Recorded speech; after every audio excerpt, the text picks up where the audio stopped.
Hey guys, tonight we begin with something very strange, the medieval mindset that still quietly runs our life. So before you get comfortable, take a moment to like the video and subscribe, but only if you genuinely enjoy what I do here. And let me know in the comments where you're tuning in from and what time it is for you. It's always fascinating to see who's joining us from around the world. Now, dim the lights, maybe turn on a fan for that soft background hum, and let's ease into tonight's slightly ridiculous journey together. You probably think the 9-to-5 schedule came from the Industrial Revolution, from clever Victorian men in waistcoats calculating the perfect number of working hours before employees started dying. But no, it came from monks. Back in the Middle Ages, monks were the only people organised enough to tell time, and irritating enough to make everyone else follow it. Their lives ran on a sacred, endless loop of bells. Morning bells, midday bells, bells for prayer, bells for eating, bells for regretting that you became a monk. It was less a spiritual journey and more a divine alarm system with extra guilt. The day was divided into what they called canonical hours: matins, lauds, prime, terce, sext, nun, vespers, and compline, which sounds less like prayer times and more like rejected Harry Potter spells. At every interval, monks would stop whatever they were doing to chant, kneel, or stare blankly into eternity. It wasn't about efficiency. It was about obedience. You weren't supposed to think. You were supposed to synchronize with God, the abbey, and whoever was in charge of the bell tower. And yes, there was always that monk who rang it 2 minutes early just to watch the world burn. Then, over the centuries, the world outside caught the contagion. Towns scheduled their markets by church bells. Guilds used them to mark work hours. And eventually factories copied the system wholesale, minus the praying, plus screaming managers. When the Industrial Revolution rolled in, someone basically said, let's take the monastic routine, remove the faith, and add paperwork. And thus, the modern workday was born. The monks at least got silence, wine, and a robe that doubled as pyjamas. You get fluorescent lights and Slack notifications. Even your lunch break has roots in monastic timekeeping. The sext hour, when monks pause to pray and maybe sneak in a snack before continuing their divine spreadsheets. So next time your alarm goes off at 7 a.m. and you drag yourself toward another day of labour in exchange for rent and mild back pain, remember, you're not modern, you're medieval, just without the chanting or the forgiveness. The 9-to-5 didn't evolve. It escaped the monastery, put on a suit, and learned to say, let's circle back on that. If you've ever sneezed in public and someone muttered, bless you, congratulations. You've just participated in one of humanity's oldest and dumbest reflexes. It's not politeness. It's medieval panic that never got the memo about germ theory. Back in the 6th century, when the plague was having its European world tour, sneezing was not a mild inconvenience. It was a bad omen. If you sneezed once, people assumed you were infected.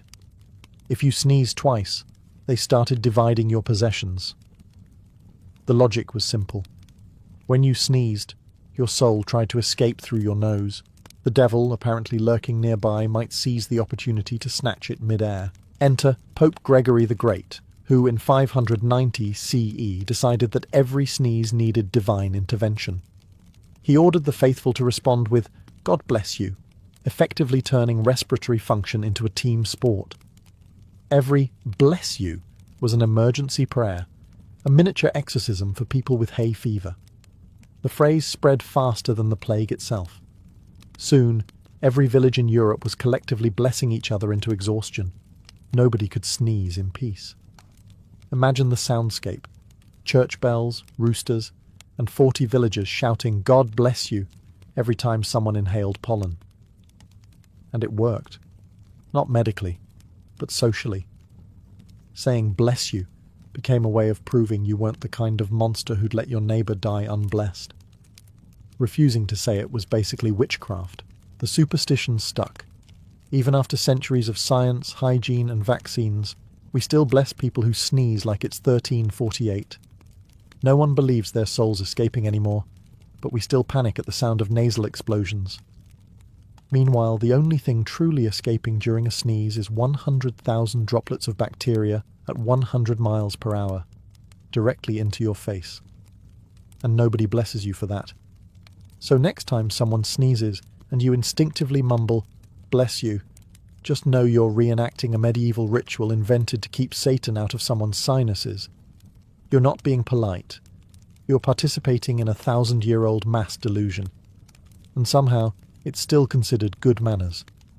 The next time you twirl spaghetti or politely stab a piece of chicken, remember, in medieval Europe, that simple act would have gotten you labelled as a heretic. Yes, the fork, that harmless little utensil in your cutlery drawer, was once considered a tool of Satan. It arrived in Western Europe around the 11th century, carried by wealthy Byzantine nobles who used small, golden versions to eat dainty bites of food without getting their hands dirty. Logical, right? Wrong.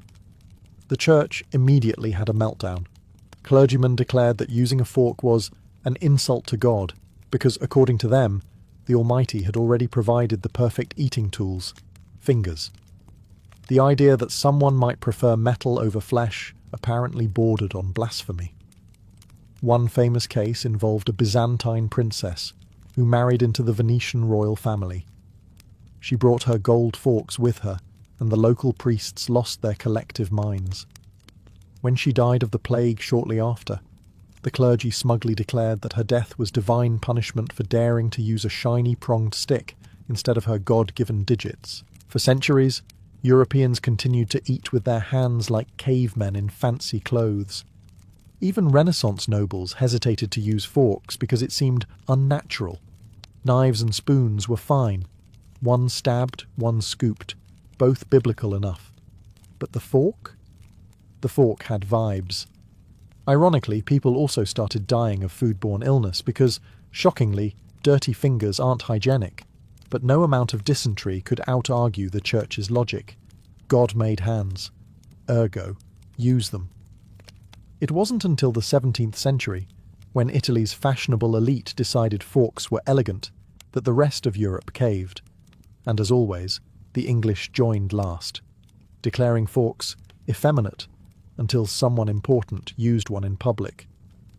So, next time you sit at a table and politely twirl your pasta, know this. You're performing an act that was once seen as morally questionable. The medieval church fought against sanitation, elegance, and table decorum, and lost. Which, in a poetic way, makes every dinner with cutlery a tiny victory for common sense over organised superstition. Or, as the priests would have called it, temptation served in silver. If you think bachelor parties today are chaotic, imagine them with swords. In the Middle Ages, before marriage was about love or shared Netflix accounts, it was a financial transaction. But even back then, men couldn't resist having one last night of poor decisions before signing their lives away. Thus was born the medieval stag night, the original bachelor party. Knights would gather in taverns or manors, drink ale until their helmets didn't fit, gamble away their horses, and loudly declare eternal loyalty to freedom, which usually lasted about 8 hours. These celebrations were supposed to honour the groom's transition into responsibility. In practice, they were an excuse to see how much mead a man could consume before falling into a moat. The stag symbolised virility and wildness, which is medieval for drunken regret. Guests would toast the groom's bravery for entering matrimony, while quietly taking bets on how long he'd survive domestic life. Someone would inevitably challenge someone else to a duel, and at least one man would mistake the bride's cousin for a barmaid. The church hated these parties, of course. Priests called them feasts of sin, which, to be fair, was accurate. They warned that drunkenness before marriage led to damnation. The knights, naturally, took this as a challenge. Over time, the tradition trickled down from nobles to townsmen, who replaced castles with taverns and armour with leather shoes. But the spirit remained. Eat, drink, and behave terribly, because tomorrow you're legally obligated not to. Even the morning after rituals were familiar. There were hangovers, awkward silences, and promises never to speak of what happened. The only real difference between then and now is that medieval men didn't have smartphones to record the evidence. So when you see a modern groom stumbling out of a bar wearing a plastic crown and regret, you're witnessing history.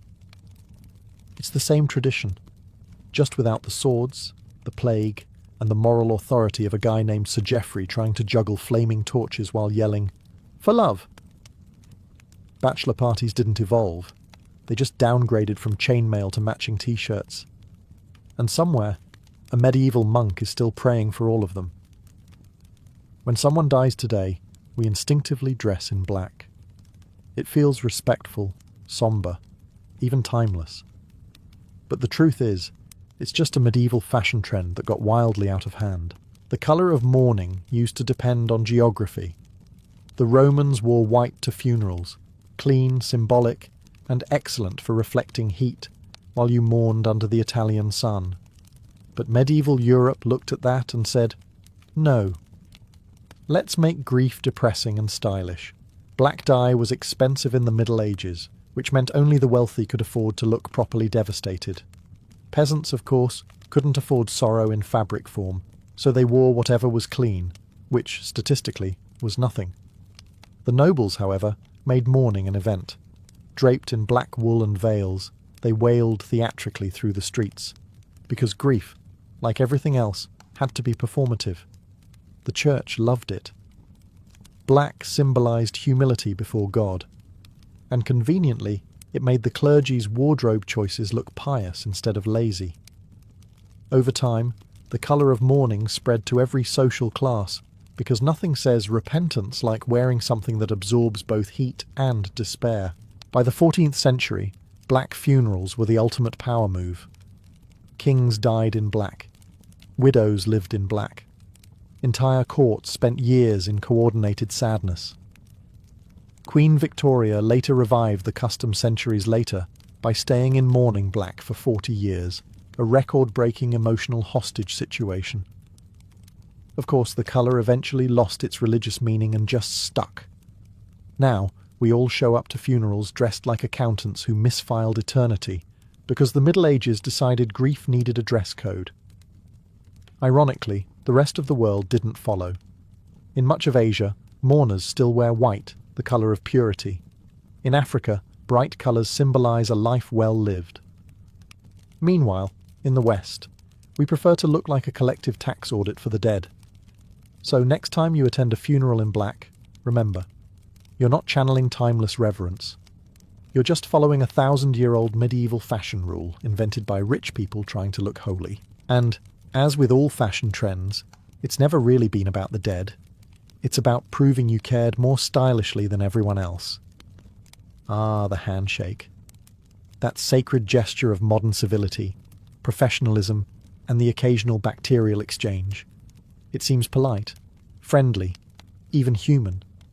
But its origins are, like most medieval customs, deeply suspicious. In the Middle Ages, people didn't shake hands to say hello. They did it to say, "Please don't murder me." Medieval Europe was a paranoid place. Everyone carried weapons, everyone owed someone else a debt, and everyone's cousin was plotting a coup. So when two men met, they'd extend their right hands to prove they weren't holding a dagger. The shaking part came later, a little theatrical jiggle to make sure no knife was hiding up the sleeve.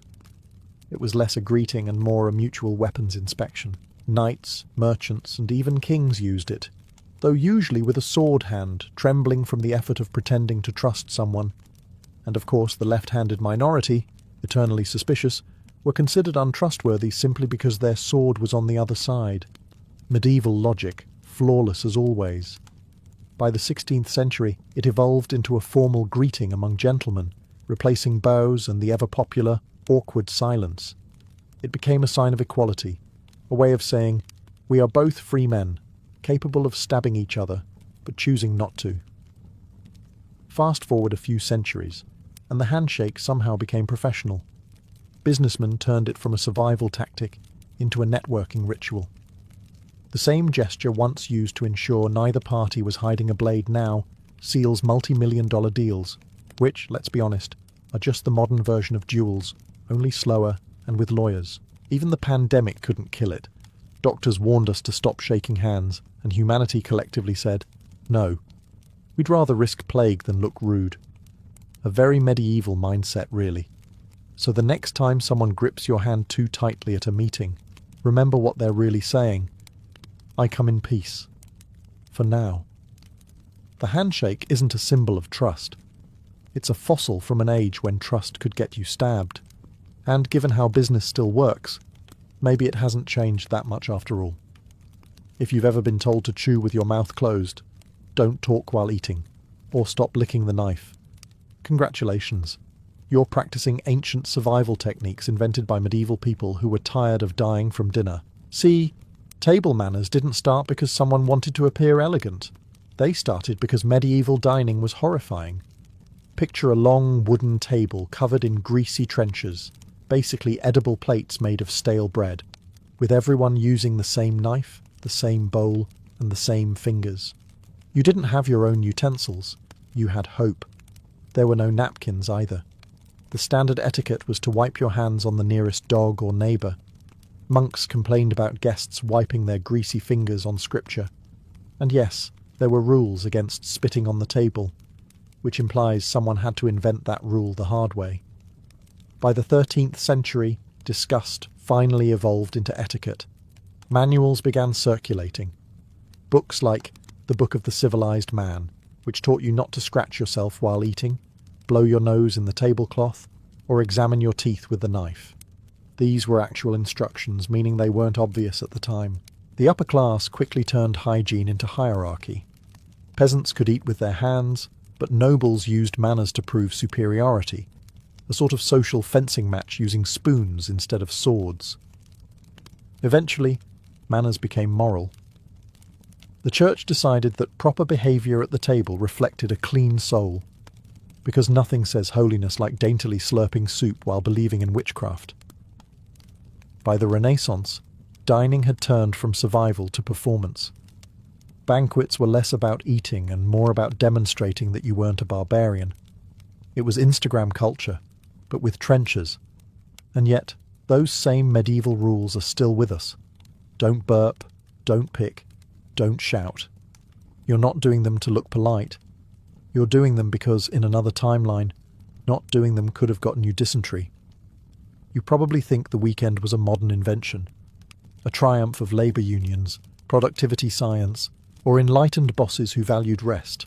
Nope, it was invented by medieval peasants who wanted to stop working long enough to drink, pray, and occasionally remember what sunlight looked like.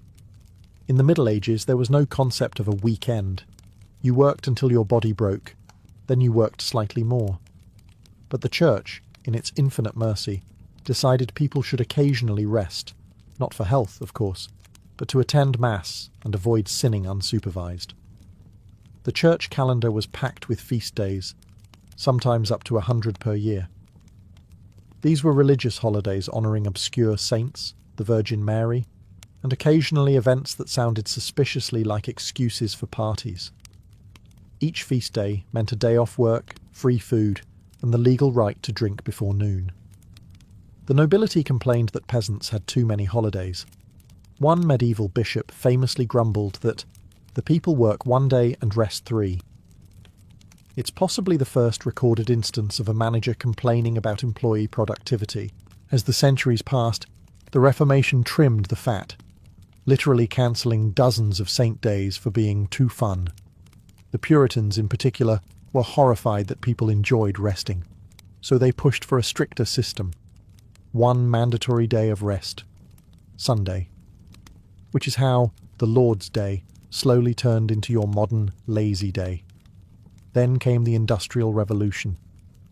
Factory owners noticed that overworked, miserable labourers kept breaking things, including themselves, so they reluctantly reintroduced rest days. Saturday afternoons were added later when someone realised workers who weren't exhausted made fewer accidents, like falling into machinery.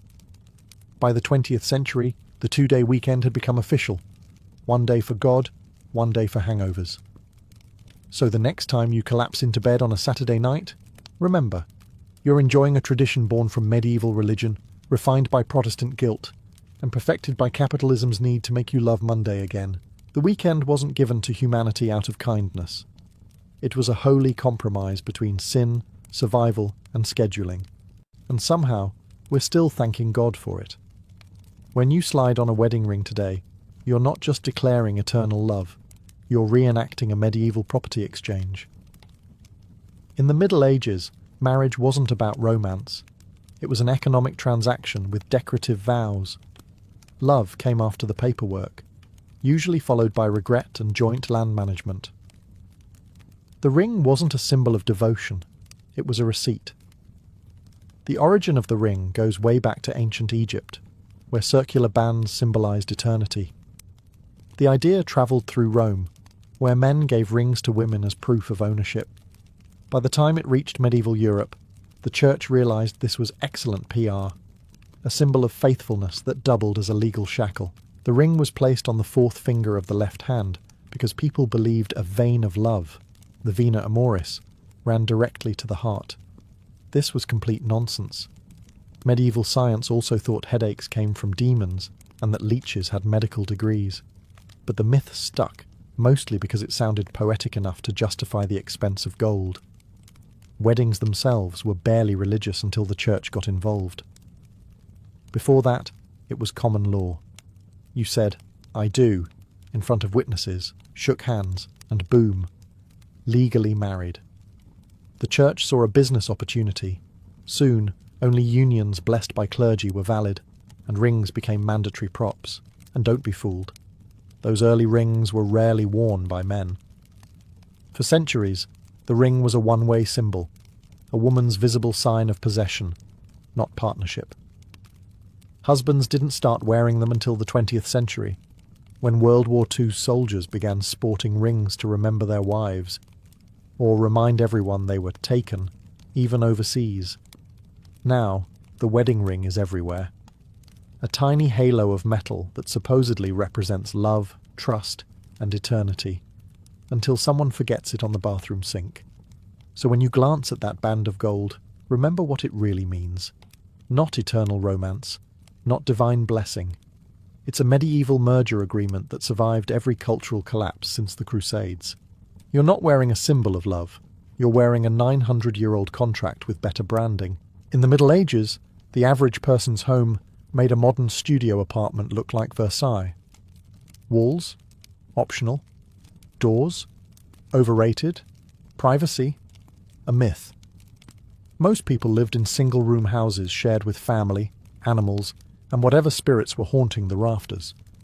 The medieval idea of personal space was, "Please stop stepping on the chicken."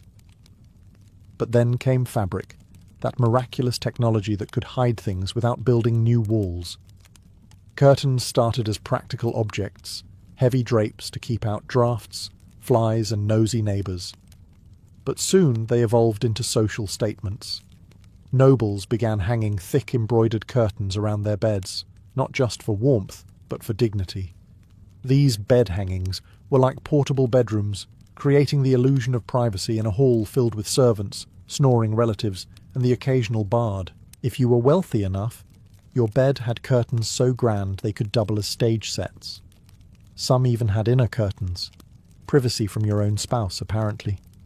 Guests slept in the same room, sometimes the same bed, so if you wanted to change clothes, pray, or cry dramatically, curtains were your only line of defence. Peasants caught on eventually, using whatever rags they could find to partition their homes. Hanging a blanket between you and the pigsty suddenly felt luxurious. Curtains became the medieval equivalent of noise-cancelling headphones, mostly symbolic, mildly effective. Over time, the concept spread. Privacy became a social aspiration. By the Renaissance, curtains were everywhere, on beds, walls, windows, and egos. The wealthier you were, the thicker your drapes, and centuries later we still do it. We draw our curtains at night as if we're hiding from the Inquisition, not the neighbour's porch light. We buy blackout curtains, thermal curtains, and privacy shears, proof that we've upgraded the fabric, but not the paranoia. So next time you close your curtains before bed, remember, you're reenacting a medieval ritual to protect yourself from judgment, gossip, and cold air. The only real difference is that your neighbours probably aren't watching. Probably. When you hear "God Save the King," you probably think of national pride, a dignified anthem sung by loyal citizens. But in the Middle Ages it wasn't about patriotism at all. It was an exorcism. The phrase began as a protective prayer, a kind of spiritual insurance policy for monarchs who had the life expectancy of a ham sandwich at a jousting tournament. Medieval people firmly believed kings were chosen by God, but also that Satan had terrible boundary issues. Every rebellion, plague, or bad harvest was blamed on demonic interference. So, God Save the King wasn't a cheer. It was crisis management. Whenever a ruler fell ill or someone sneezed near the throne, the church organised public prayers to keep evil away. Entire crowds would chant, "God Save the King," like it was a magic spell, because in their minds, it was. The logic went something like this.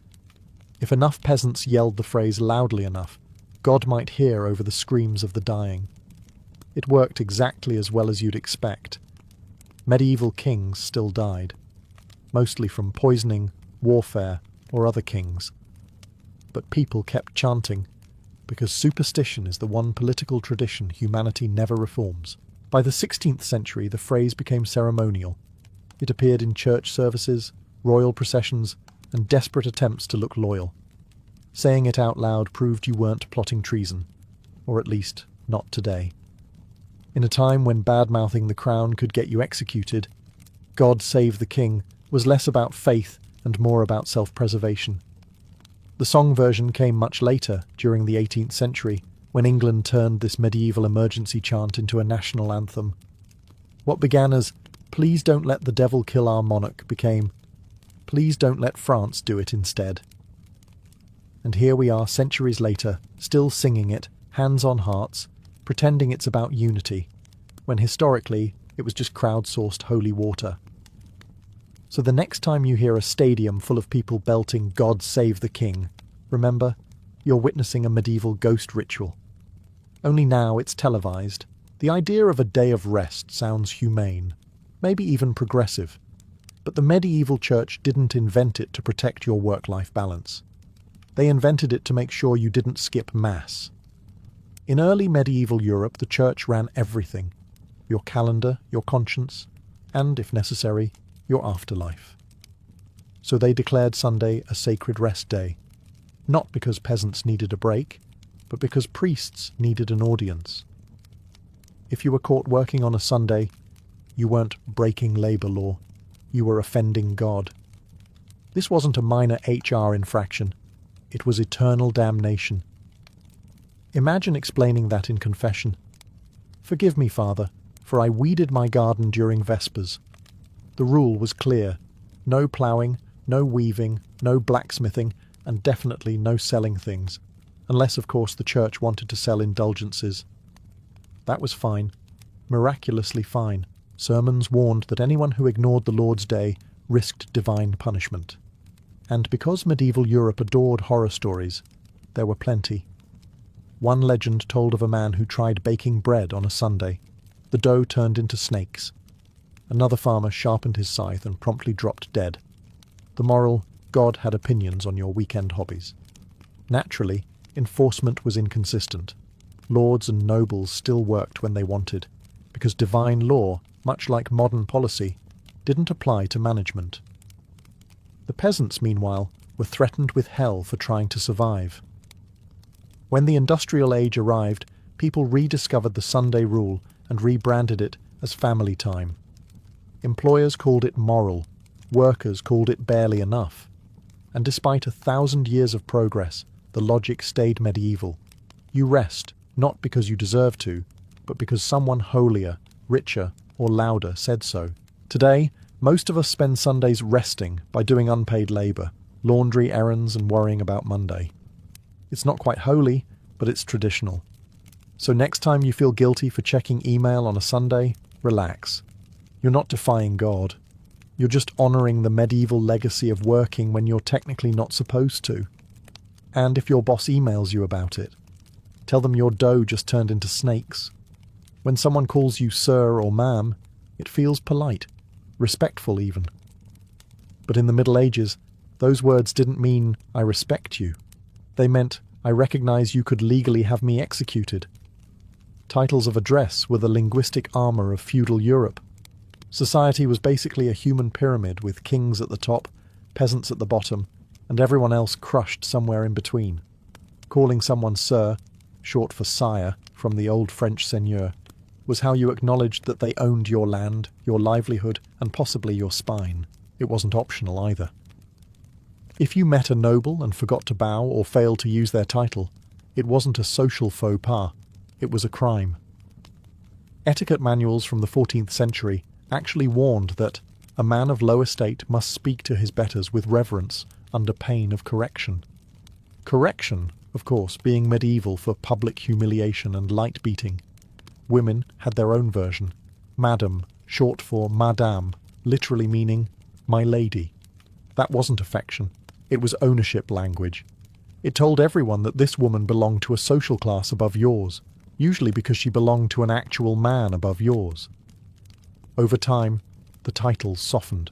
The nobles lost their fiefdoms, and sir and ma'am trickled down the hierarchy until they became meaningless courtesies. Today, we use them for cashiers, customers, and people who block the grocery aisle. Small verbal nods to a social order that technically doesn't exist anymore, but emotionally still does. Americans use them to sound polite. The British use them to sound superior. And in the South, sir and ma'am can mean anything from genuine respect to the verbal equivalent of a slap, depending on tone. It's linguistic evolution in action, feudal submission repackaged as customer service.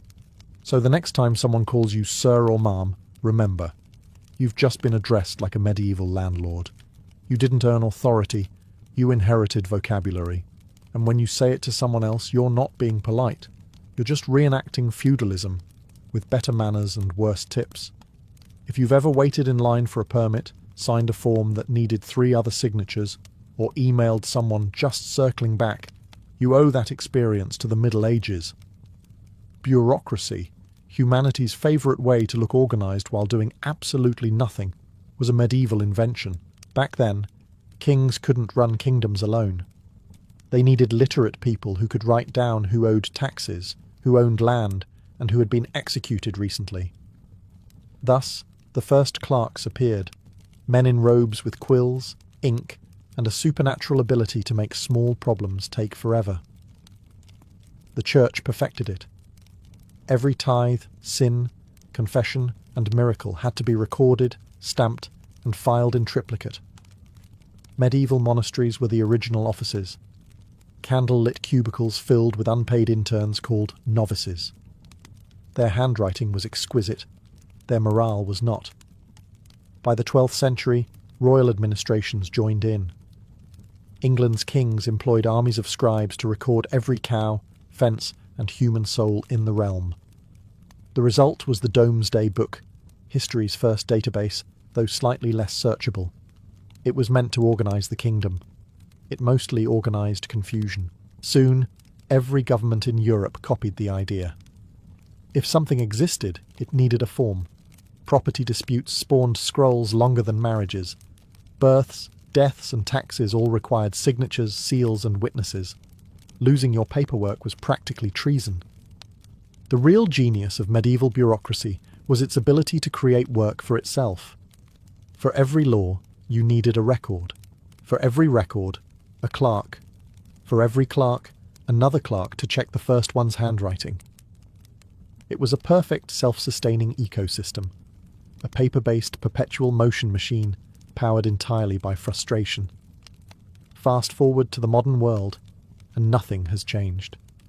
We've swapped parchment for PDFs, quills for keyboards, and seals for email signatures, but the spirit remains.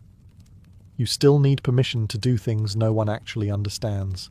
So next time you're stuck on hold, or filling out a form that asks for the same information 5 times, take comfort in knowing you're part of a 1,000-year-old tradition. Medieval kings had scrolls. You have spreadsheets. Both are equally meaningless, but at least yours has a submit button. If you think outrage culture was invented on Twitter, you clearly haven't met a medieval villager with spare time and access to a church bell. The Middle Ages ran entirely on moral panic. There was no news cycle, no trending tab, just priests' rumours, and the occasional goat acting suspiciously. One person saw a comet, another blamed the local widow for it, and suddenly half the town was on fire. Back then, society didn't need proof. It needed someone to blame. Drought, witches, illness, witches. Bread didn't rise, definitely witches. It was a one-size-fits-all explanation for everything that went wrong. And if no witches were available, heretics or foreigners would do nicely. The church fueled this with industrial efficiency. Panic was good for attendance. If you could convince people that sin caused plagues and heresy caused earthquakes, they'd tithe more. Call it medieval crowdfunding for divine protection. Inquisitors travelled from town to town, purging corruption, which mostly meant asking leading questions until someone confessed to dancing with the devil. Public hysteria was entertainment too.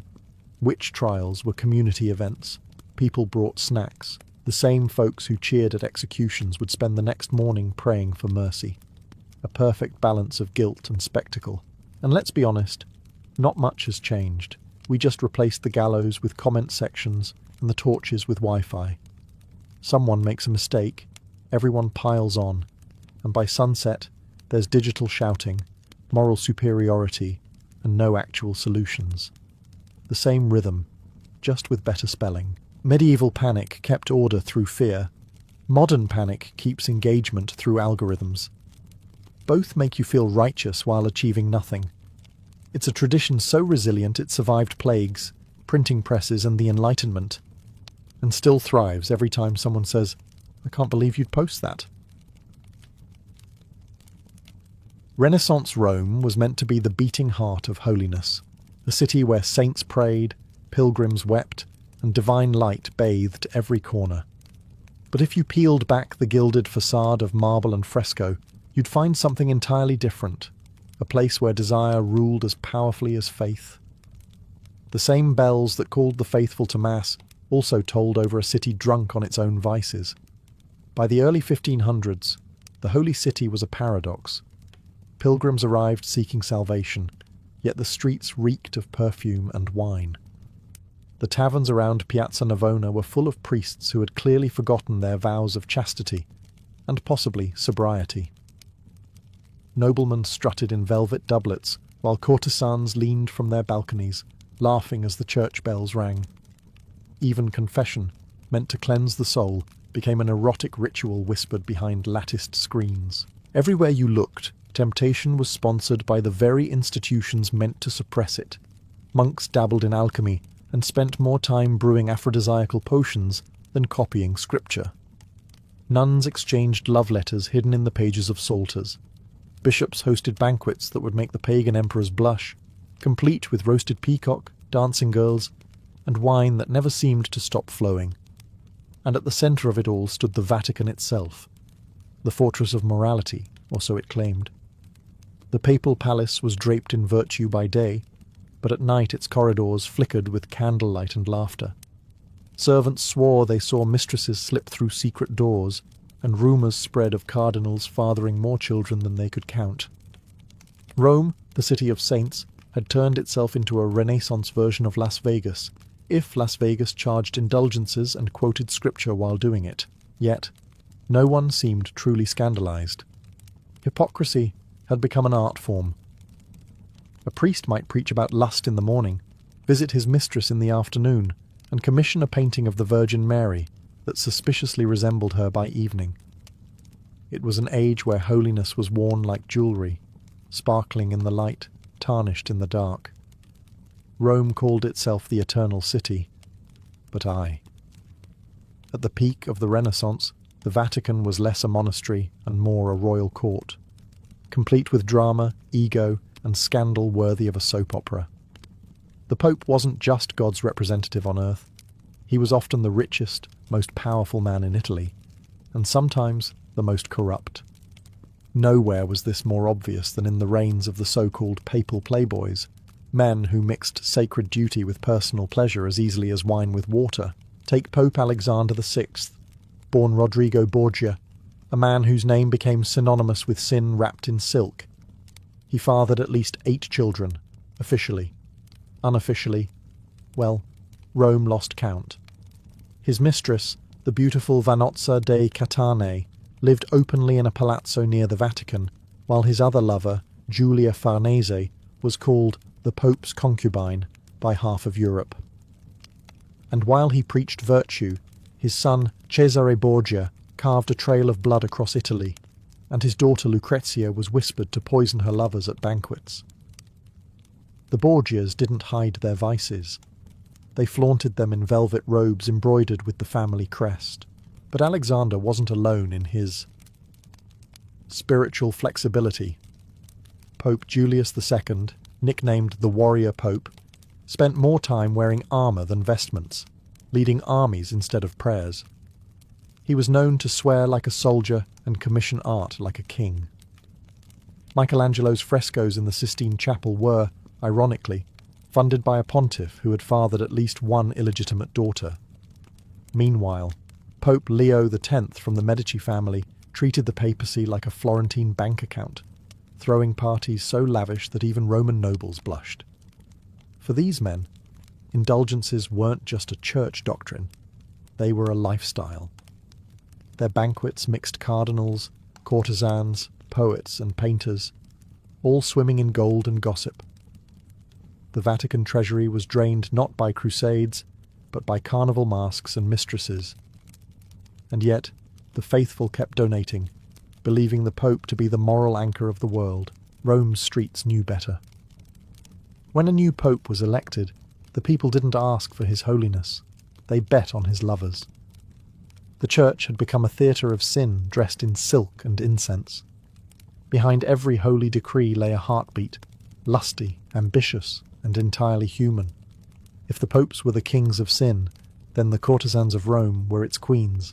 They were not the back-alley kind, but the glittering elite, the so-called cortigiane oneste, honest courtesans. Honest, of course, in the same way a wolf is honest about wanting sheep. These women could quote scripture in one breath and recite Ovid in the next, wearing gowns that could bankrupt a cardinal and jewellery that probably already had. One of the most infamous was Imperia Cognati, known simply as La Divina Imperia. Her name alone struck awe and fear in noblemen. She entertained cardinals, artists and ambassadors in salons perfumed with incense and scandal. She wasn't just a beauty, she was an intellectual, a woman who could dismantle a bishop's argument about virtue while sipping Venetian wine. When she died, the city mourned her as if she were royalty.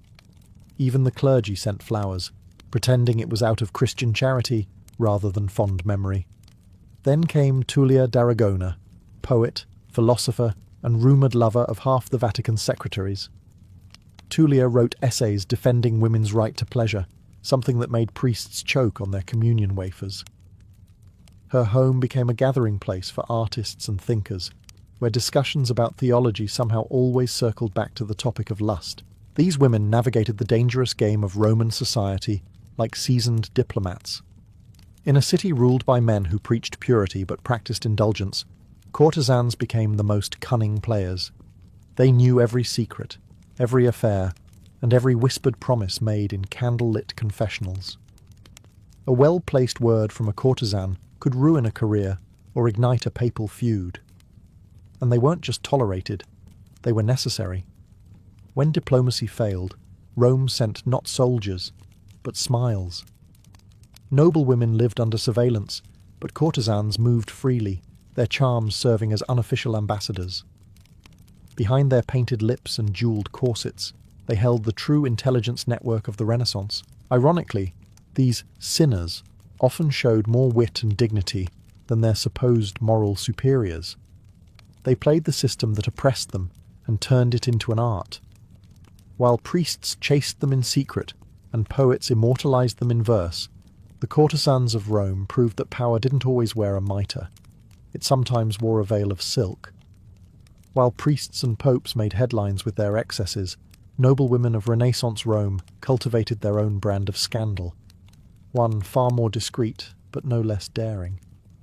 These women lived in marble palaces gilded with virtue, yet their hearts and letters burned with passion. Marriage in their world was a political contract, not a romantic union. So, When a duchess found herself chained to a dull husband twice her age, the natural solution was a confessor, one who listened very carefully and on occasion stayed the night. Among the whispered legends was Vittoria Colonna, celebrated poet and widow of a nobleman who died on the battlefield. Her piety made her a darling of Rome's religious circles, yet her friendship with Michelangelo raised eyebrows that never truly lowered. Their correspondence, filled with spiritual longing and poetic tenderness, walked the razor's edge between divine love and forbidden desire. The Church called it Platonic. Rome called it obvious. Others were far less subtle. The Orsini and Farnese women, names that carried weight equal to the popes, used their beauty and influence to entangle cardinals, artists, and ambassadors alike. Their salons became theatres of flirtation, where poetry, music, and philosophy were simply pretexts for seduction. Affairs were conducted with coded letters, saintly portraits that concealed miniature love notes, and the occasional pilgrimage that conveniently led to a lover's villa outside the city walls. But discretion was survival. If a nobleman's indiscretion could be excused as vigorous temperament, a woman's could be punished with exile, or worse. That didn't stop them. Many noblewomen mastered the art of looking holy while living wickedly. They went to confession daily, ensuring their sins never piled up too high, and dressed modestly in public, while hiding embroidered bodices beneath their cloaks. Behind every painted virgin on a palace wall, there was a story of guilt and hunger. And while the Vatican thundered about purity, Rome's noblewomen wrote sonnets about passion. They knew the game: sin quietly, repent beautifully, and never get caught. In a city where men wielded power in public, women learned to wield it in private. And often, their whispers in the dark echoed louder than any sermon from the pulpit. Art was Rome's most respectable disguise for desire. Beneath the halo of divine inspiration, painters and sculptors filled chapels with visions that were less about heaven and more about flesh. The Renaissance brought a revival of the human form, and artists embraced it with an enthusiasm that occasionally forgot where beauty ended and blasphemy began. Take Raphael, Rome's golden boy. His frescoes glowed with serenity, but behind the serenity lay a man famously incapable of resisting temptation. His muse, La Fornarina, was a baker's daughter whose curves inspired half his Madonnas. She became his obsession, his hidden partner, and, depending on who you asked, the true model for the Virgin Mary herself. When Raphael died young, rumours spread that it wasn't from fever, but from exhaustion after a night of overzealous artistic study. Michelangelo, in contrast, wrestled with guilt as much as marble. His figures on the Sistine Chapel ceiling were technically biblical, but no one could miss how lovingly he sculpted every muscle and curve. Some church officials grumbled that his saints looked a bit too human. Michelangelo's defenders called it divine anatomy. His critics called it pornography. The man himself prayed, sculpted, and agonized, torn between devotion and the undeniable beauty of the body. And then came the real rebels, Caravaggio chief among them. His art glowed with divine light but dripped with human vice. His models were often prostitutes and thieves pulled straight from the streets, their raw sensuality painted onto the faces of saints and martyrs.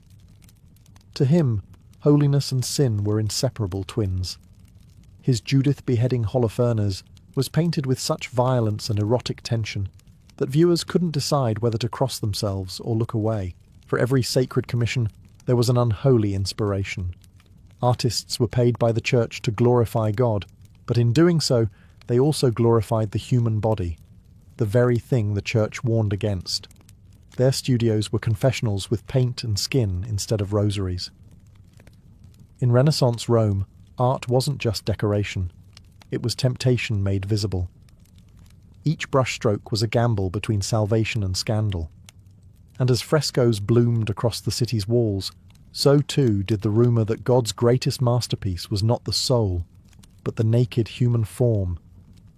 If you wanted to glimpse the true soul of Renaissance Rome, not the marble statues or papal decrees, but the pulsing, laughing, sinful heart, you went during Carnival. For a few days each year, Rome forgot its morals and remembered its appetites.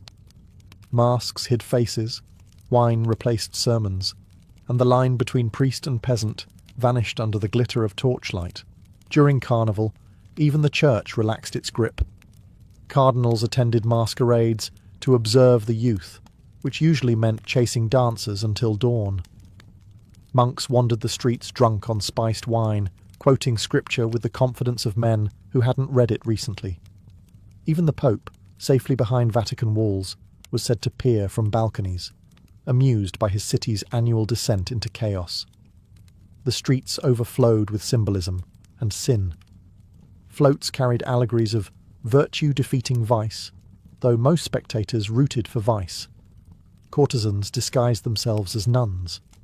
Nuns disguised themselves as courtesans, and both seemed to enjoy the confusion. Confessionals filled up the next week, priests shaking their heads solemnly while taking careful notes on who had done what with whom, and what of those confessions.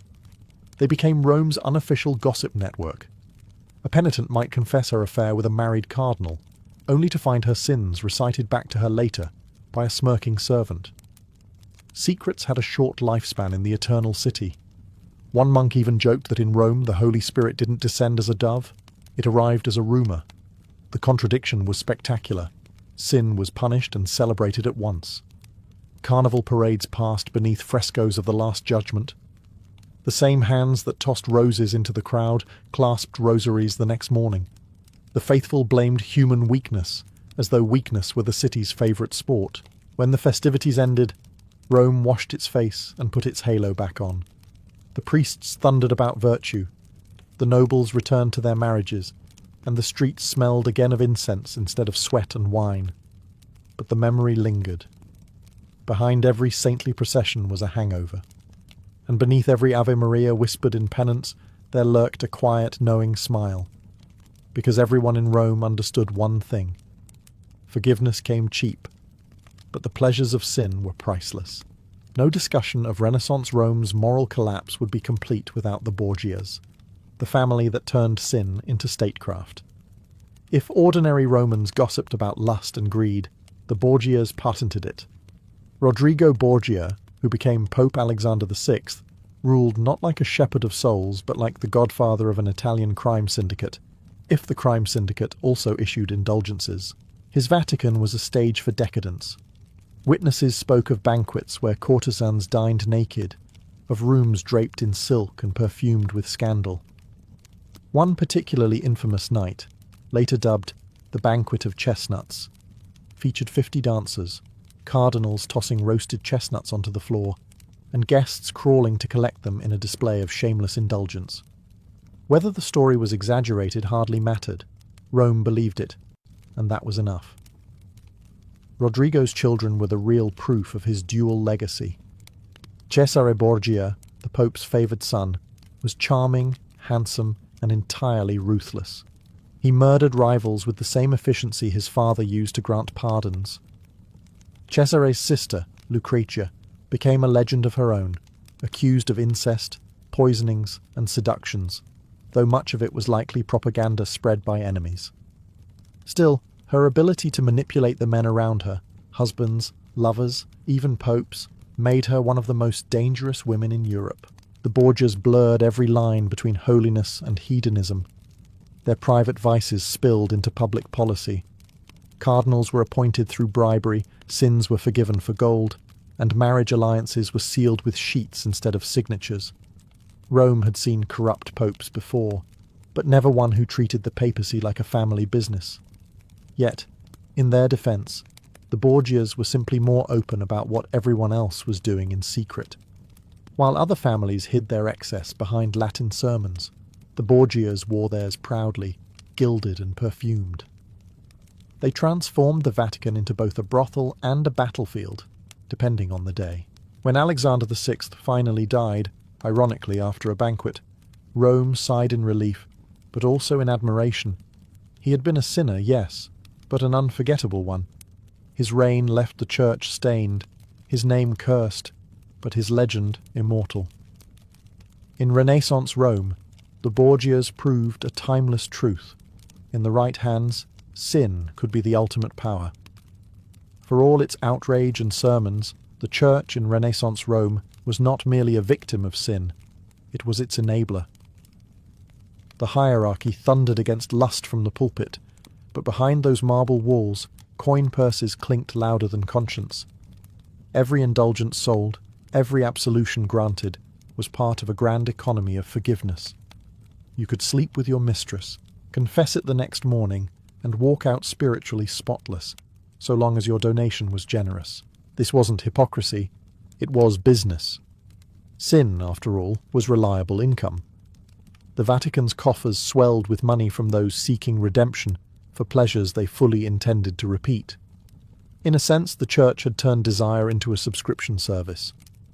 Sin, confess, pay, repeat. Even the printing of indulgence certificates became a thriving industry. Monks who should have been illuminating Bibles were instead tallying receipts. Cardinals owned vineyards, lent money, and maintained luxurious estates stocked with servants and lovers.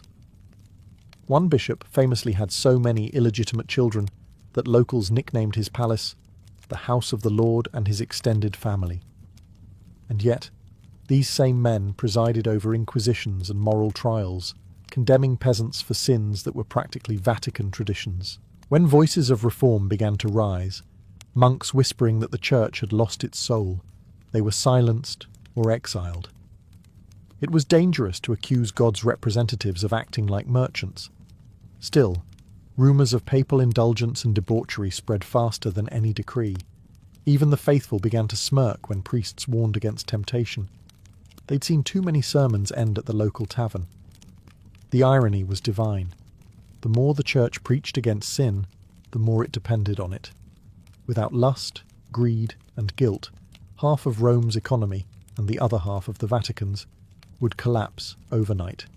Some tried to reform the system from within. A few honest friars denounced the corruption, only to be ignored, reassigned, or mysteriously found ill. Others simply accepted that Rome's holiness was theoretical at best. As one weary priest wrote in his diary, "We do not live in the city of God, but in the city God pretends not to see." And so, under 1,000 candles and painted saints, the Church continued its divine performance, half prayer, half indulgence, wholly human. By the end of the Renaissance, Rome had perfected the art of pretending to be holy. Every street corner boasted a shrine, every family a confessor, and every sinner a polished excuse. Virtue was no longer a condition of the soul, it was a costume.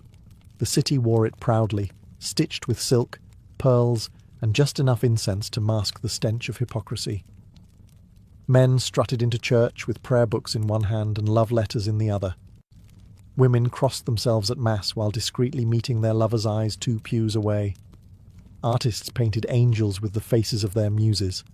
Popes commissioned altarpieces to atone for the feasts they'd hosted the night before. Everyone in Rome was a performer, and the theatre was divine. The clever ones understood the game.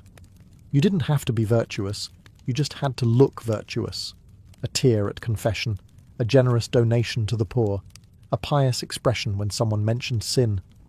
Reputation was the currency of the city, and everyone guarded theirs with more care than their soul. If you sinned discreetly, you were human. If you were caught, you were damned. Even morality itself became fashionable. Religious relics were traded like jewellery, pilgrimages became social events, and charity was the Renaissance version of public relations. When noblemen sponsored new churches, it wasn't for salvation, it was for status. A fresco of the Last Judgment could cleanse your legacy faster than 1,000 prayers. The Vatican called it faith, Rome called it strategy. And yet, amid all this duplicity, there was something almost poetic.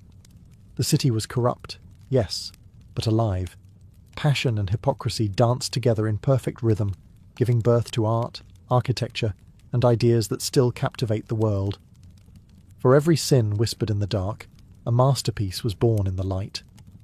In the end, Renaissance Rome was not simply wicked, it was human. It showed the world that the holiest men could desire, that the most pious women could dream, and that beauty could grow from the soil of corruption. The Eternal City survived its scandals because deep down it never sought perfection. It sought immortality. And in that pursuit, even sin became sacred. You weren't born into fame. You were born into dust and horse sweat. The stables were your cradle, the sound of hooves your lullaby. In the Roman world, charioteers didn't come from noble bloodlines. They came from chains. Most aurigae were slaves, prisoners of war, or poor freedmen with more scars than coins. But that didn't matter. Because in the Circus Maximus, even a slave could become a god, if he survived long enough to cross the finish line. From the moment you could walk, you learned to run alongside the horses. They were your only teachers, impatient, powerful, and merciless. The trainers barked orders, whipped reins, and told you the truth every boy dreaded to hear. The sand will drink your blood before the crowd ever remembers your name. But you didn't listen. You had a hunger sharper than fear. Every morning began before dawn. You'd shovel dung, brush manes, and carry buckets until your arms trembled. And when the trainers weren't looking, you'd sneak into the empty track, feeling the silence of the circus as if it were watching you. You'd imagine the stands filled with thousands of Romans, cheering, jeering, wagering everything they owned on your death or victory. It wasn't faith that kept you going. It was pride. Pride and the dream that, for a few blazing minutes, all of Rome would see you.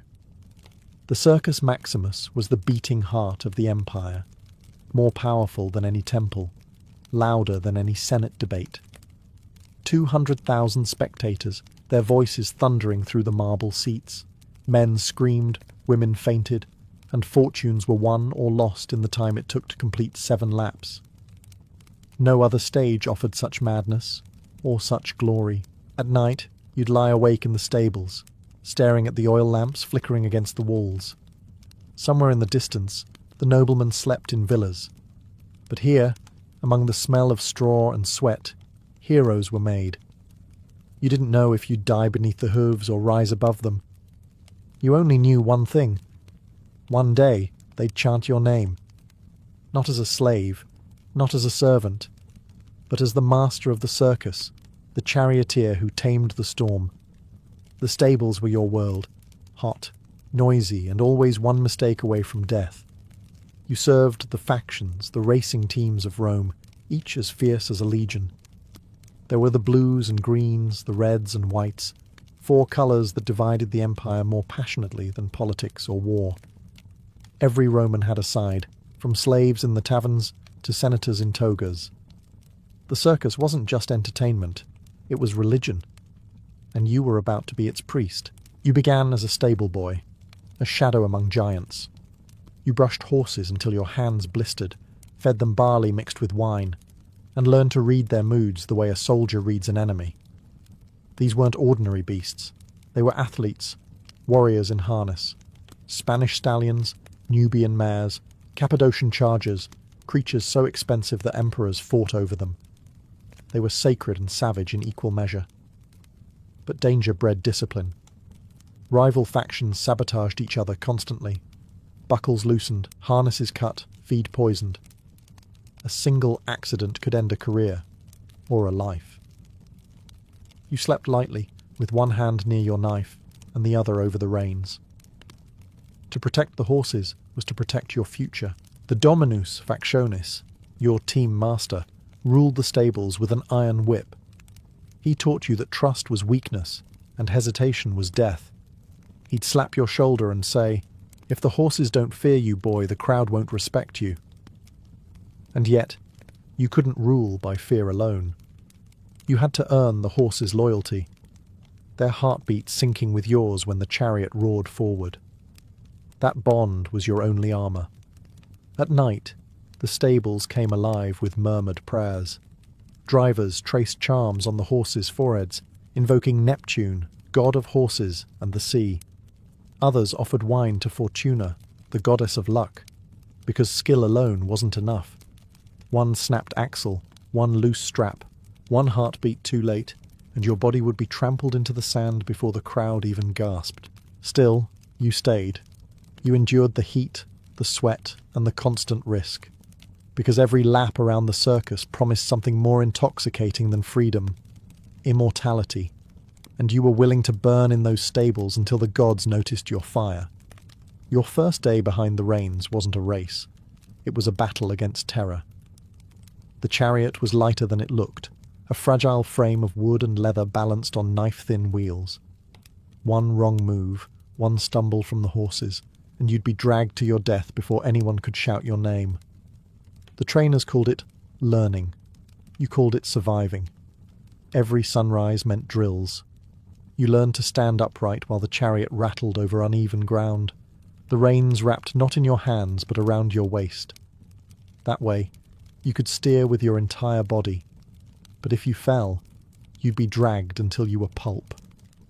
It was the first and cruelest lesson. Mastery and death used the same knots. The horses were your partners and your executioners. You memorized every snort, twitch, and tremor. 4 horses, 1 mind. That was the goal. If one faltered, the others followed. If one bolted, all were doomed. You learned to whisper to them, to curse them, to pray with them. Their eyes, white with fire and fear, reflected your own. You didn't control them, you became them. Trainers barked insults, flung whips, and hurled amphorae when you failed. One old veteran, half deaf, half mad, told you that a true Auriga never blinks during a crash. You'll see splinters fly, blood spray, skulls crack, he said. But if you blink, boy, you'll miss your moment to live. He wasn't wrong. To simulate the circus, they'd unleash you into mock races, dust, shouts, and chaos. Rivals slammed into your chariot wheels, trying to splinter them. You learned to swing your whip not just at the horses, but at other drivers, striking their arms or faces. There were no rules in training because there were none in the arena. Survival was the lesson. By dusk, your muscles screamed, your hands bled, and your heart beat like a drum of war. But pain dulled, and something colder replaced it. A strange calm. You realized that fear was useless. The sand didn't care who lived or died. It only remembered who left their mark. That night, you fell asleep among the horses, your fingers still gripping an imaginary rein. You dreamed of thunder, hooves, wheels, and a crowd chanting a name you swore would soon be yours. The first time you entered the Circus Maximus, you didn't breathe. You shook. The noise alone could kill a man. 200,000 Romans roared like an ocean, their cheers rolling off the stone seats in waves. Trumpets blared, banners rippled, and the smell of sweat, dust, and roasted meat filled the air. It wasn't just a race. It was religion in motion. The gods of Rome were watching, and so was every gambler, thief, senator, and slave in the empire. You took your place in the starting gates, the carceres, where 8 chariots lined up like loaded arrows. The horses were wild, nostrils flaring, hooves clawing at the sand. You whispered their names like a prayer: Aquila, Nero, Pallas, and Flame, and tightened the reins around your waist. Across the track, the opposing factions glared. The Greens were favoured today, and the Blues, your team, were desperate for a win. The betters had already decided who should live and who should die. You just had to prove them wrong. The official dropped his cloth. A heartbeat of silence, and then chaos. The gates exploded open, and 8 chariots surged forward like unleashed gods. Sand flew, wheels screamed, and you leaned into the turn, your entire life balanced on 2 spinning wooden circles. The first corner was a battlefield. Drivers whipped their rivals, horses screamed, and the crowd howled for blood. You felt the jolt as a rival slammed into your wheel, trying to shatter it. You countered, guiding your team tighter around the spinner, the central barrier lined with statues of Neptune and dolphins. You brushed past them so close that salt water from the fountain splashed your arm. 1 lap down, 6 to go. The crowd's roar became rhythm, each cheer a drumbeat in your chest. You could feel their eyes on you, thousands of strangers whose love or hate depended on a single turn. For a fleeting moment you understood why men risked everything for this madness. Death didn't frighten you anymore, it thrilled you.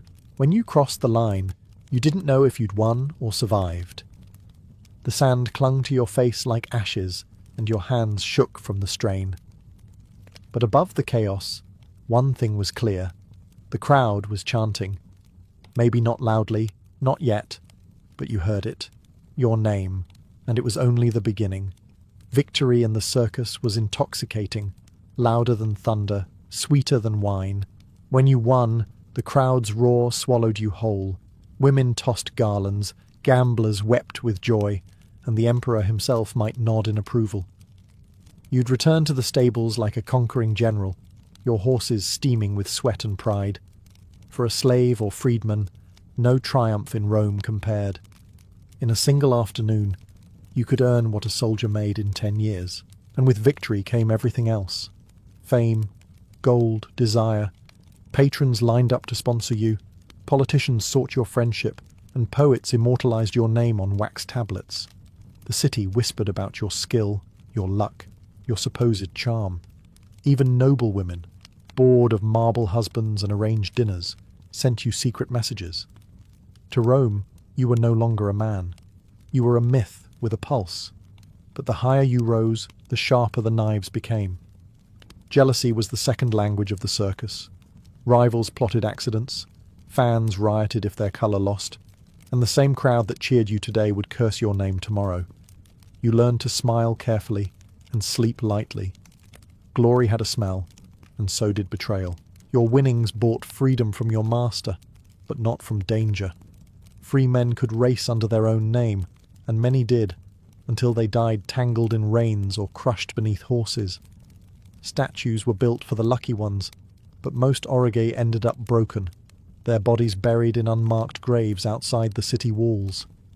Every lap you raced was a wager against the gods, and they rarely paid twice. And yet, no gold or safety could match the feeling of standing before the crowd. Your hand raised in victory, the laurel crown pressed against your hair. You'd look up at the marble stands, see the nobles who once ignored you, and feel their envy like sunlight. For a few stolen moments, you weren't a slave or a mortal, you were the pulse of Rome itself. Then you'd leave the track, still trembling from the speed, knowing that tomorrow could end it all. But as you brushed your horses and cleaned the dust from their manes, you whispered the same vow every charioteer made. Let me die fast, but let me die famous. Rome's heart didn't beat for emperors or legions, it beat for colours. Blue versus green, red versus white. These weren't just racing teams. They were tribes, cults, armies of passion that divided neighbourhoods and toppled reason. The city's loyalty was painted in pigments. A man might forgive an insult to his mother, but never to his faction. As a driver for the Blues, you wore their colour like armour. To the faithful, you were a hero. To the Greens, you were the enemy. Fans scrawled your name on tavern walls, sang songs about your victories, and started brawls over your honour. When you passed through the markets, mothers pointed you out to their sons. But you also learned to travel with a cloak pulled low, because in the wrong part of town, admiration could turn into assassination. The factions were more than sport. They were politics. Senators funded teams, emperors played favourites, and riots flared when races turned bloody. The Circus Maximus had its own kind of war diplomacy. A sabotaged wheel could spark street battles. A disputed victory could burn a district. When the Greens accused your faction of bribing an official, the city erupted. By nightfall, torches lit the forum, and the Tiber ran red with faction blood. Even the emperors feared the factions. They weren't mere fans. They were Rome's other army. Charioteers like you held the power to calm or ignite them. Once, after a string of your victories, the emperor himself invited you to dine in his palace. Not out of admiration, out of caution. He wanted to be sure your fame served the throne, not threatened it. You smiled, bowed, and toasted to Rome, pretending you didn't notice his guards tightening their grips. But among the rivalries, there was one face that haunted you, your counterpart in green, a charioteer named Felix. He was fast, brutal, and fearless. The crowd called him the Serpent. Each race between you wasn't a contest. It was war.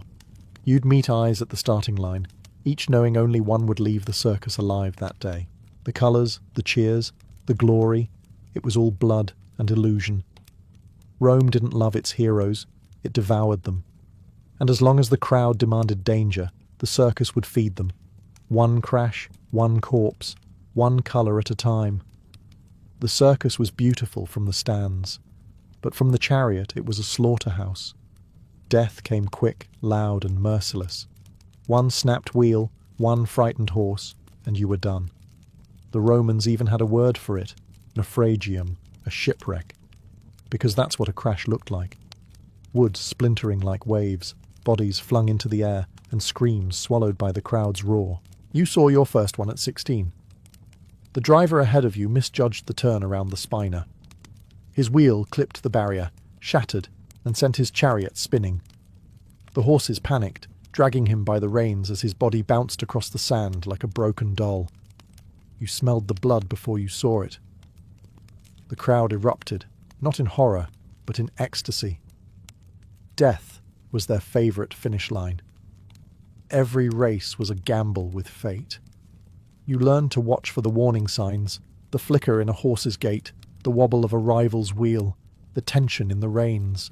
You trained yourself to react faster than thought, to steer by instinct when reason would freeze. The circus punished hesitation. A good charioteer died quick. A great one learned to make death his ally. The crashes were worse near the meta, the turning posts. Drivers fought for the inside lane, where victory lived and disaster waited. You hugged the curve so tight you could feel the marble scrape your axle. Too wide, and you'd lose the race. Too tight, and you'd join the wreckage. There was no in-between, only glory or ruin. Sometimes, when a crash happened behind you, the screams faded beneath the pounding of hooves. You never looked back. To survive, you had to be ruthless. Compassion was for poets and priests, not for men who raced the gods. You told yourself each crash was another sacrifice to Neptune, god of horses, and whispered a prayer that it would never be your turn. But every driver knew the truth. Luck was a rope that always frayed. One day, you'd feel it snap. And when it did, the circus would keep roaring, the crowd would keep cheering, and Rome would move on, its appetite for blood as endless as its thirst for speed. If death was always one turn away, fortune sat in the other.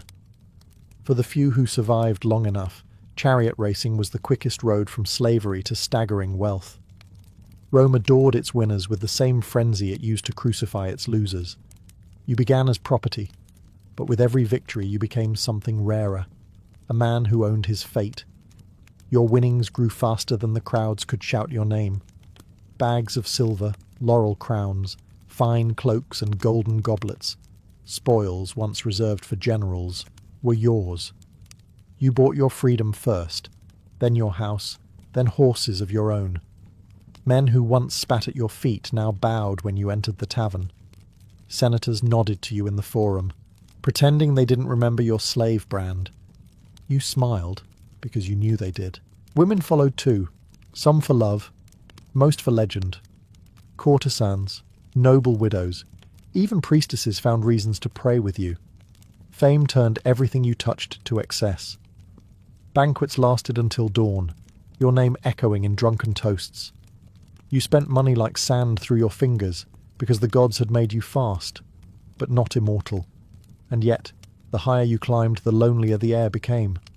Friends became flatterers, admirers became thieves. You learned that Rome didn't love you, it loved the myth of you, the man who cheated death, who tamed thunder, who could make the city forget its hunger for one glorious afternoon. Still, you couldn't stop. Fortune was a fever you couldn't shake. The circus was your temple, and each race another prayer to keep your luck alive. You invested in your own team, hired grooms, even trained younger drivers. Some called you Dominus Orige, Lord of the Charioteers. It sounded noble, but you knew better. Beneath the gold and applause, the same truth burned. Your empire rested on spinning wheels and frightened horses. At feasts, poets recited your name beside Hercules and Achilles. You laughed, but deep down the comparison chilled you. Heroes never lived long in Rome. They burned bright, then vanished. And you knew that one day, whether by age, accident, or envy, the circus would take back everything it had given. Fortune was generous, but she always collected her debts. Time caught every charioteer, no matter how fast his horses ran. Your hands, once strong enough to tame a team of stallions, began to tremble when you held the reins. The cheers that once lifted your soul now felt distant, as if muffled behind the roar of memory. You told yourself you'd retire after one more race, but the circus had a way of whispering, "Just one more." The younger drivers were faster now, reckless boys who raced as you once had, with no thought of survival. They called you veteranus, half in respect, half in pity. You watched them train and saw your own ghost in their eyes, hungry, fearless, doomed. The track hadn't changed, but you had. The same sand that once promised immortality now waited to swallow you. Still, the itch returned every morning.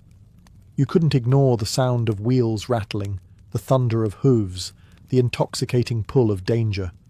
So you strapped the reins around your waist one last time and stepped into the sunlight.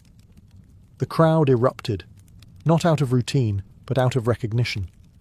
You were legend now, a living relic of the golden years. The gates opened.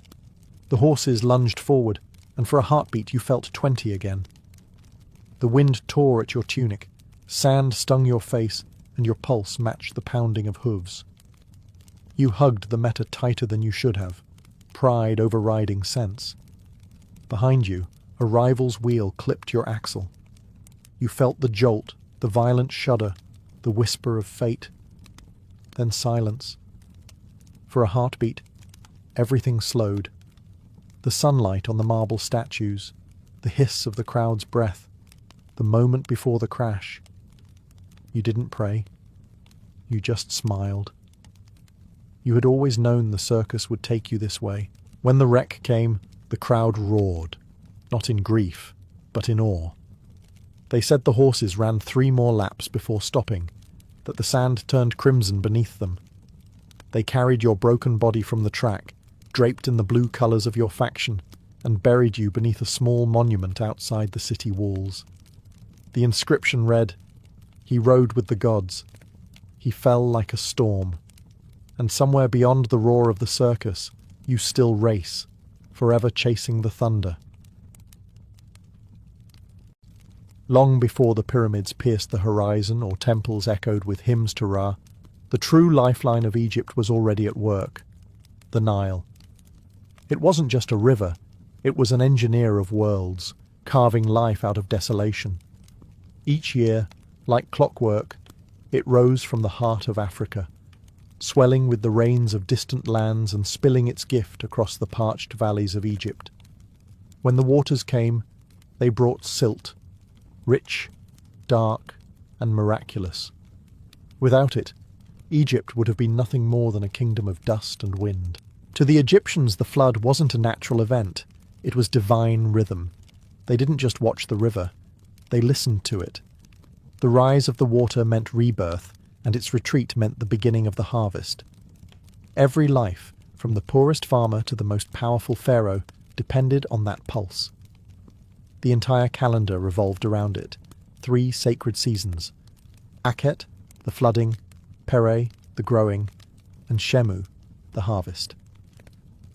The Nile was time itself, a living clock that set the pace of eternity. But the river was unpredictable. Some years it rose too high, drowning fields and villages. Other years it failed to flood at all, leaving famine in its wake.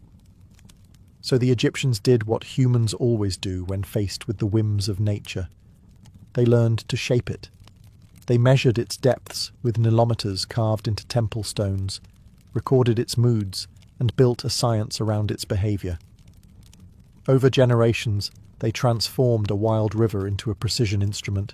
When the floodwaters began to recede, the people moved quickly, digging canals and reservoirs to trap what remained.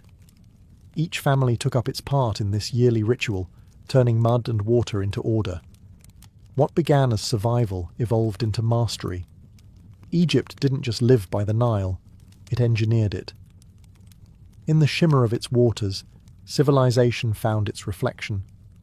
The river connected gods to men, priests to peasants, life to death. Its banks became the stage where humanity learned that control over nature was not about domination. It was about harmony. The Nile didn't belong to Egypt.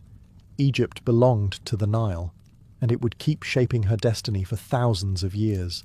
When the Nile rose, Egypt held its breath. The flood was both miracle and menace, a blessing that could easily turn to ruin.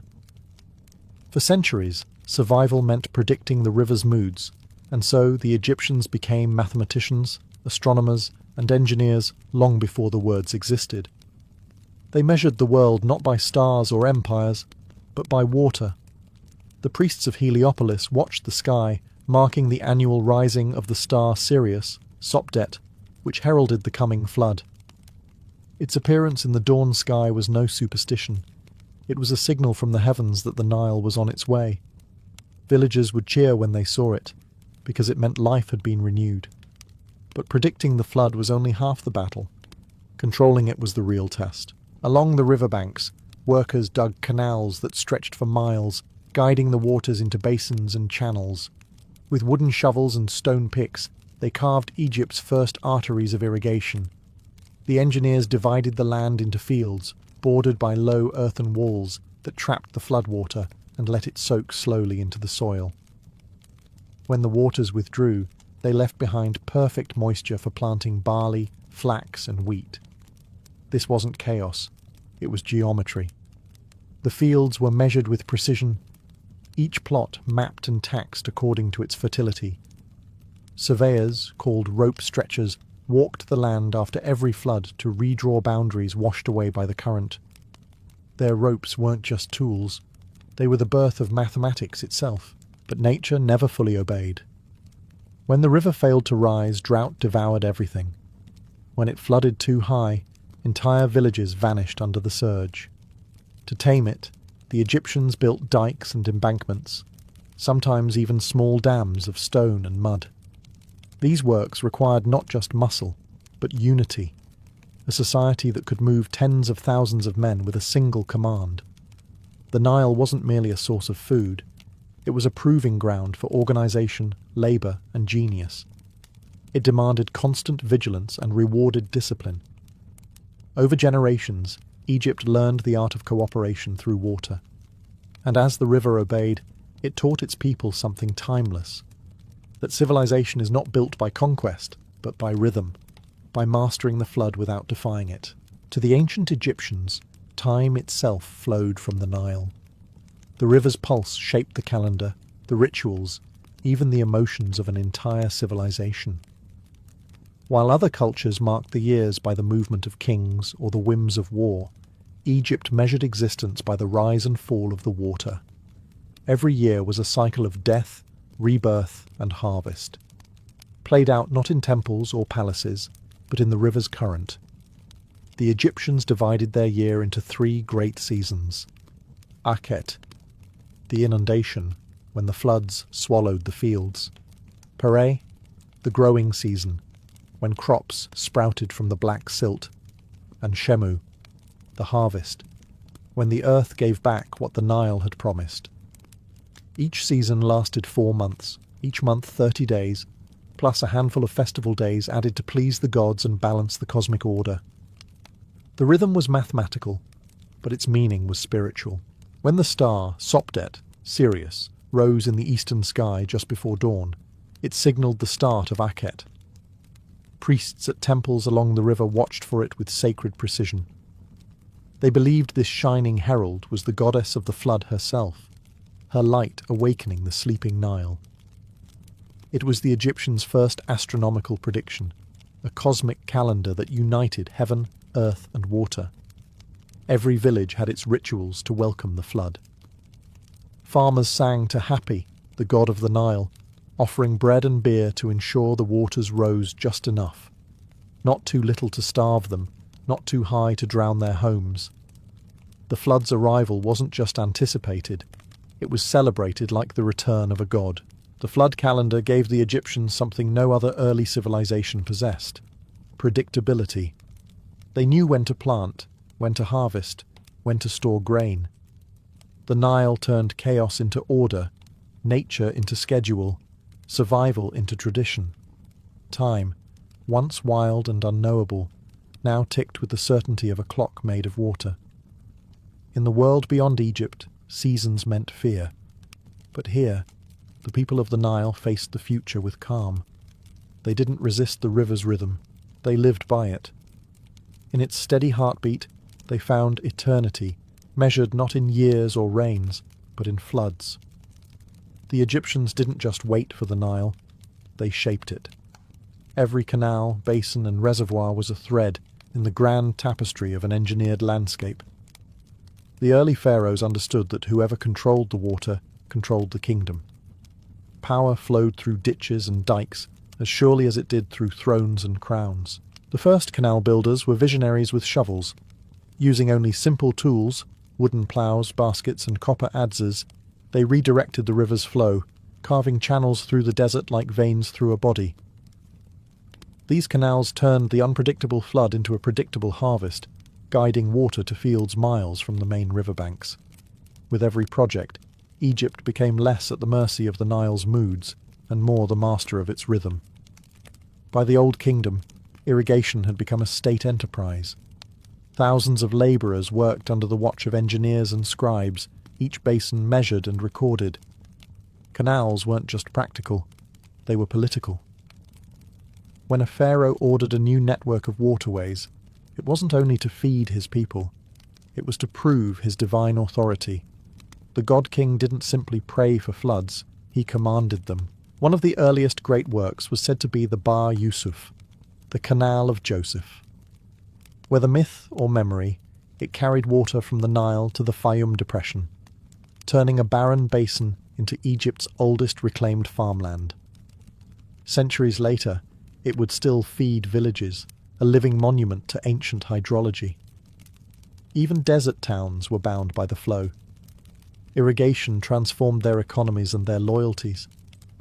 A canal that ran dry could ruin a province, while a well-timed diversion could spark a new settlement. Water became currency, and the pharaoh was its banker. Scribes documented every drop, carving tallies onto papyrus and temple walls. But canals also united Egypt. They became highways for trade, ferrying goods, ideas, and people between distant regions. The same water that grew wheat in the south carried granite for pyramids in the north. The Nile's veins stitched the nation together. Each channel was a statement of intent. Man cooperating with nature, not conquering it. Egypt's greatness didn't rise from conquest or gold. It flowed quietly in irrigation trenches, where sweat and engineering transformed survival into civilization. Behind every monument, every harvest, and every floodgate stood a quiet army of minds. The engineers, surveyors, and scribes who turned water into order. They weren't poets or warriors, but Egypt owed them everything. Without them, the Nile's blessings would have drowned or starved the land. With them, it became the most productive river valley on earth. The shaduf, a simple counterweighted lever, was one of their earliest triumphs.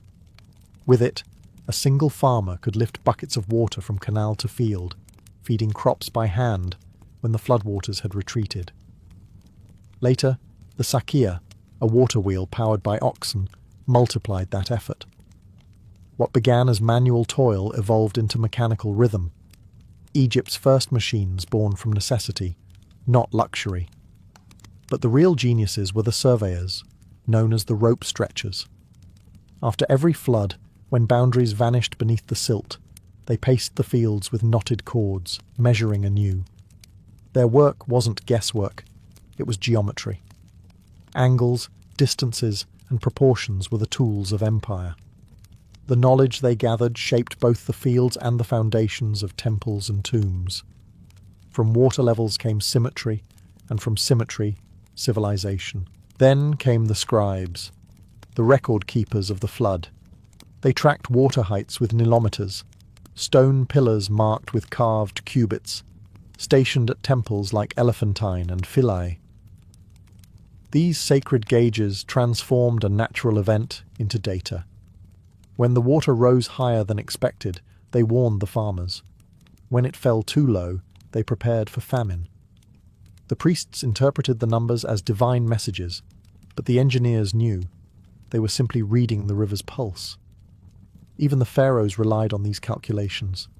A misjudged flood meant not just hunger, but revolt. The engineers were, in a sense, guardians of stability. Their success was invisible, their failure catastrophic.